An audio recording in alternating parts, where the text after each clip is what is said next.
TV রাজবাড়ী খবরে আপনাদের স্বাগতম। রুবেলুর রহমানের প্রতিবেদনে সংবাদ পাঠ করছি আমি শাহনাজ বেগম।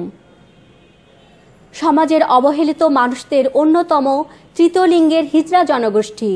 মানুষের দাঁড়ে দাঁড়ে হাত পেতেই চলে তাদের সংসার। তবে এবার তাদের পাশে দাঁড়িয়েছেন ঢাকা রেঞ্জের ডিআইজি হাবিবুর রহমান এবং রাজবাড়ীর পুলিশ সুপার মোহাম্মদ মিজানুর রহমান।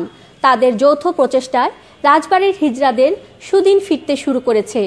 গরুর খামারের পর এবার হিজড়াদের জীবিকা নির্বাহের জন্য তৈরি করে দেয়া হলো বিউটি পার্লার।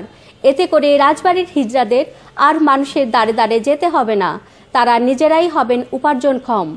আজ শনিবার সকাল 10:30টার দিকে রাজবাড়ী জেলা শহরের পৌর ইউ মার্কেটের তৃতীয় তলায় হিজড়া জনগোষ্ঠীর জন্য উত্তরণ বিউটি পার্লার অ্যান্ড বুটিক হাউজের উদ্বোধন করেন ঢাকা রেঞ্জের ডিআইজি ও উত্তরণ ফাউন্ডেশনের চেয়ারম্যান হাবিবুর রহমান। সে সময় পুলিশ সুপার মিজানুর রহমান, পৌর মেয়র মোহাম্মদ আলী চৌধুরী, জেলা পুলিশের ঊর্ধ্বতন কর্মকর্তা ও হিজড়া দলনেতা আনিশা ইয়াসমিন চৈতি সহ অন্যান্যরা উপস্থিত ছিলেন।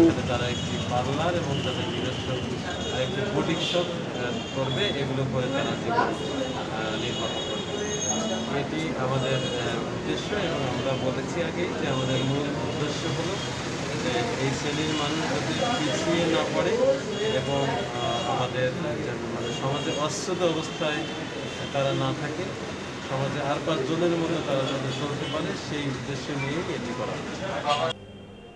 ইউটিউব চ্যানেল টিভি রাজবাড়ী এর সংবাদ দেখুন এবং সাবস্ক্রাইব করুন। আমাদের সাথে থাকার জন্য ধন্যবাদ।